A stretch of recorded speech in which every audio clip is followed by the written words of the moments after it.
Hey, what's good everybody? It's Lance again, and today I'm going to give you my top 15 films of the year.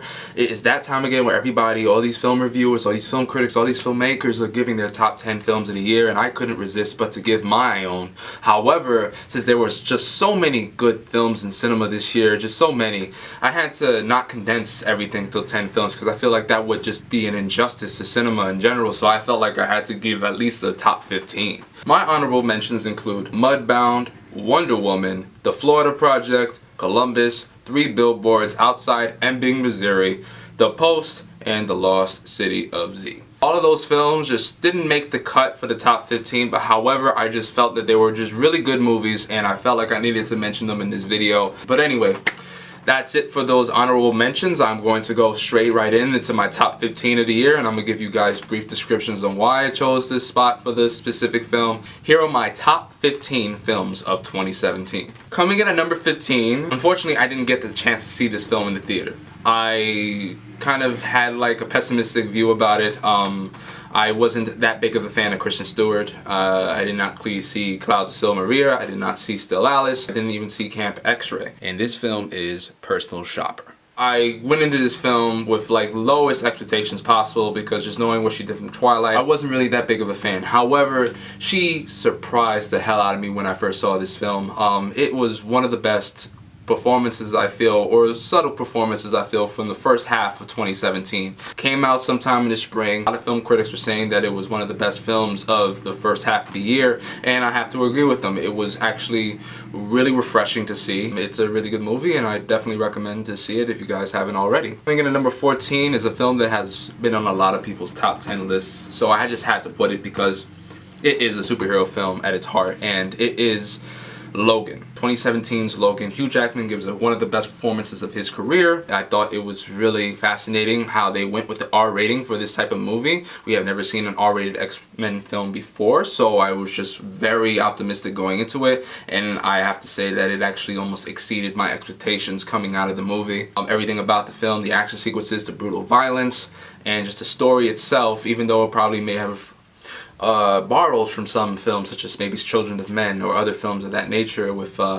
post-apocalyptic futures and this and that. However, it still held its own as one of the best, if not the best film in the X-Men franchise, and by far the best Wolverine movie ever. So there you go. It was a great send-off for the character. Can't wait to see what else James Mangold does, because he's just a really good director and he showed it with this movie. Coming in at number 13 is a film that I felt that was one of the best, or just one of the funniest best films of the year, and that has to be The Disaster Artist. James Franco, I believe, wrote and directed and produced this movie based off of the film The Room, the making of that movie, how it became one of the biggest sensations of underground Hollywood, and how it was just like this critically panned, terrible movie that Tommy Wiseau just decided to make with Greg Sestero. You don't even have to see The Room in order to enjoy this movie. It's really funny. It's just one of the best performances of the year by James Franco. He gives one of the best Tommy Wiseau impersonations you'll ever see. It's a really heartfelt movie at its core as well, because it just goes to show that even when the outcome of the film or whatever you're trying to do as a person doesn't come out the way you want it to, maybe perhaps the opposite, it still gives a good story of never giving up. Just following your dreams and just trying to make it in a big city such as Los Angeles. So I feel like it's just plays a good ground on both fronts, and I really enjoyed this movie. Coming in at number 12 was a film that a lot of people have been blasting as one of the best films of the year, a masterpiece, a science fiction achievement, and that has to be Denis Villeneuve's Blade Runner 2049. This movie was a film that a lot of people were excited about from the get because they loved the first Blade Runner movie. I just saw it recently, so I didn't exactly have as much of a nostalgic feel going into this movie and as much as the high hopes for this movie, because I just didn't really know exactly what to expect. Saw some snippets here and there of the original movie. I saw the director's cut, a little bit of that, and I saw a little bit of the final cut at school. It's a really good movie, the original, and this film is one of the best sequels you can ever hope to have for any type of movie, not just science fiction. Along with the production design, the cinematography and the lighting and the art direction just played just so well together. It has a lot of symbolism. It's very slow, so it's 2 hours and 45 minutes, and that's one of the only things that kept me from putting it higher on my list, was just the runtime and how long scenes dragged out. I didn't exactly feel that it needed to be that long, but I did think that overall, under the surface, a lot of meaning and a lot of heart behind the movie, and I had to put it on my list just simply because of those reasons. Number 11 is a film that flew a lot under people's radars.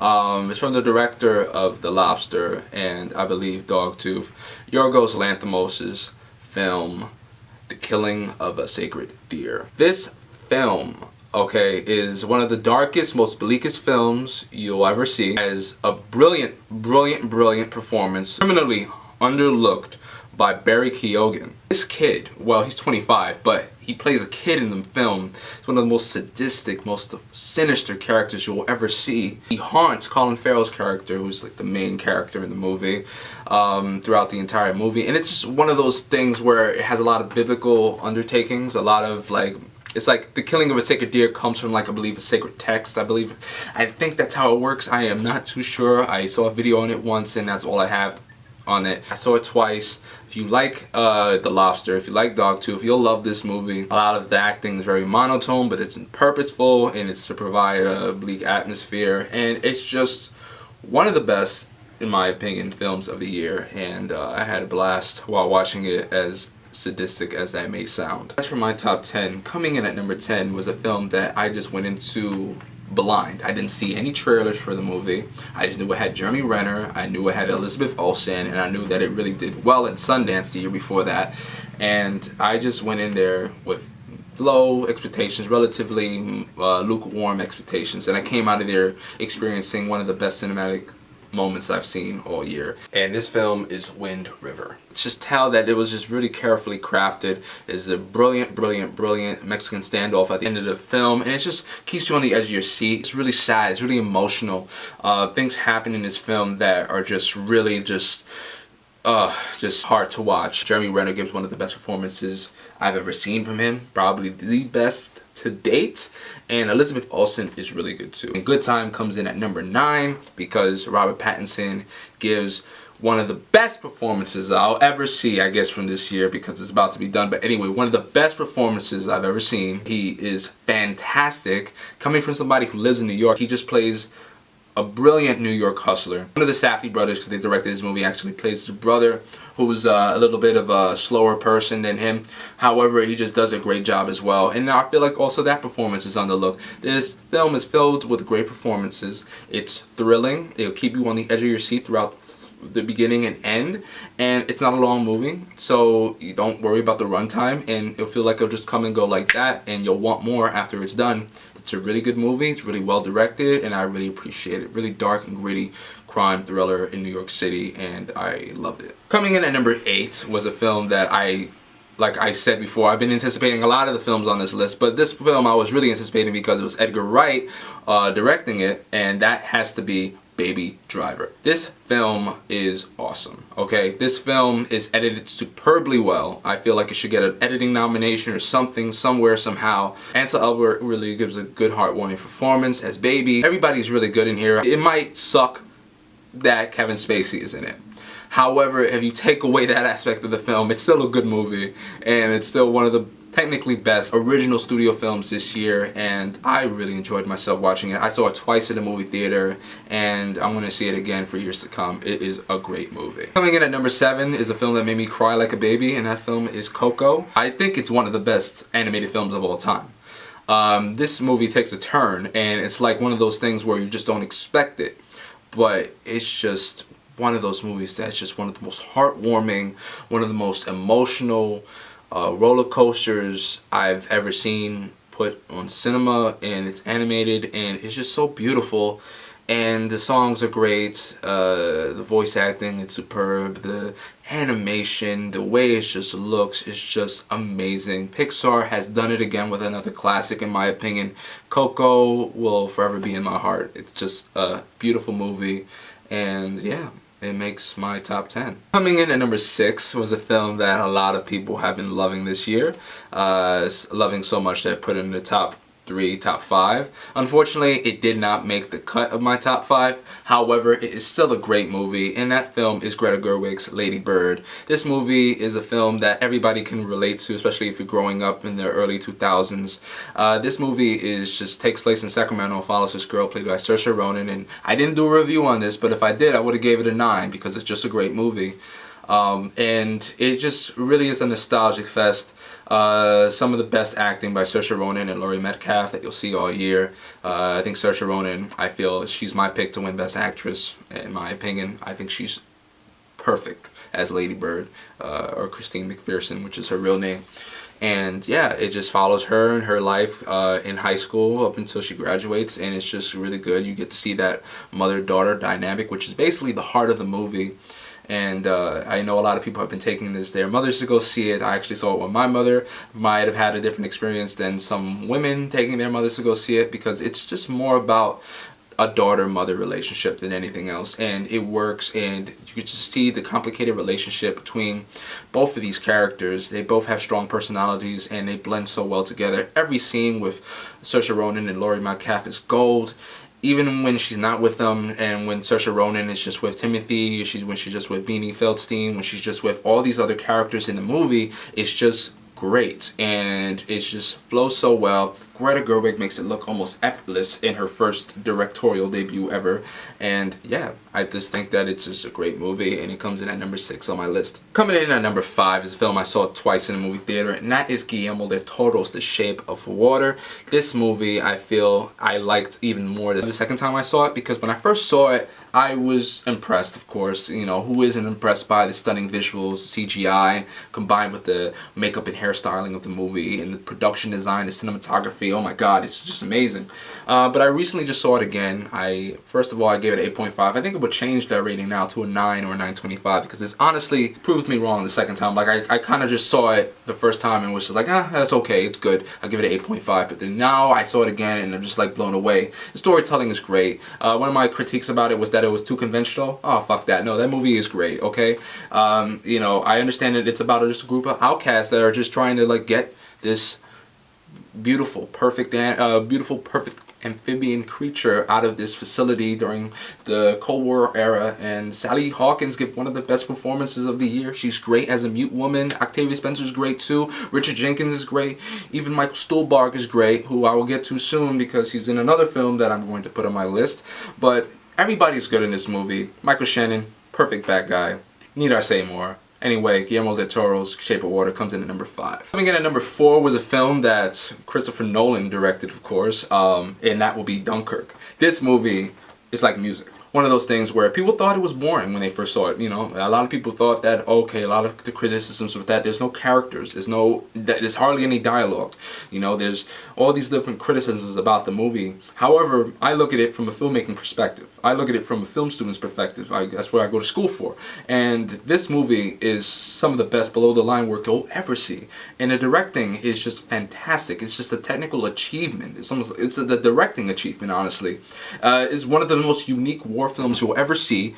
It's just photographed beautifully by Hoyt van Hoytema. One of those movies that I will probably see again and again just to study from. There's not really words that I can say to really properly convey how I feel about the film.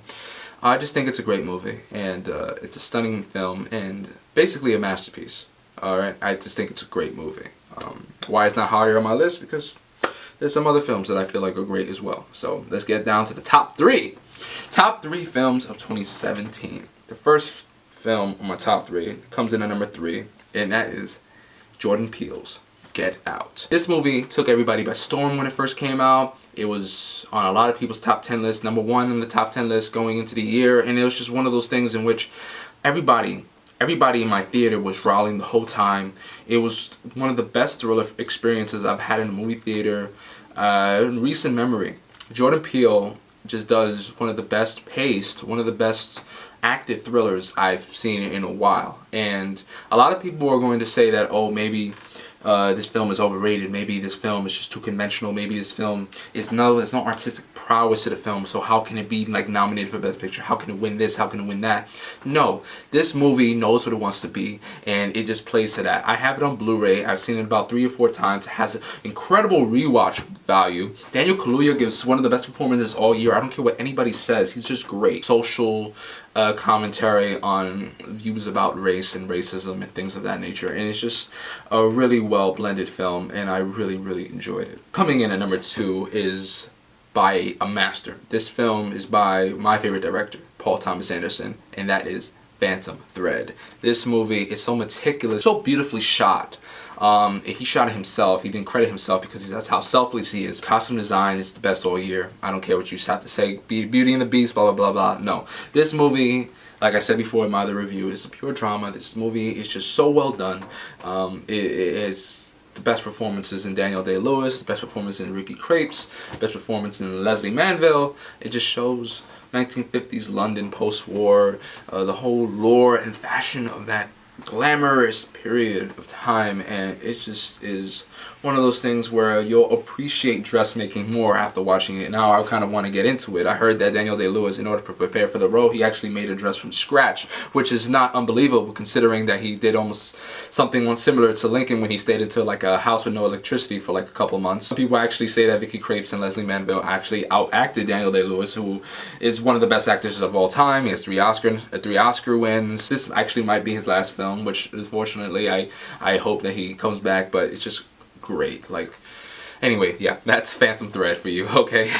Anyway, at number 1 is a film that touched me in a way that no other film has touched me for a while. It's just so beautiful, so well done, so well directed, and that has to be Call Me By Your Name. This film is directed by Luca Guadagnino, one of the best directors I believe right now, because this guy did a great job with Timothée Chalamet, Michael Stuhlbarg, and Armie Hammer. All 3 of these guys do fantastic performances. Even the woman who plays Marcia, which I don't know her name, excuse me, she's good too. Everybody's good in this movie, and it's just such a small film. But what makes it so beautiful is its richness, its emotion, its characters. Timothée Chalamet gives probably the best performance of the whole year, in my opinion. I think he should win Best Actor. It's fantastic.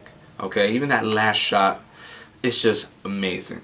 Okay, like the score by Subjan Stevens, Mystery of Love, Visions of Gideon, it's 2 of the best songs you'll hear in a movie all year. The cinematography, the way it's shot on 35mm film, is just breathtaking. A lot of people say that sometimes like this film has pacing issues, but no, this film in my opinion does not have any pacing issues whatsoever.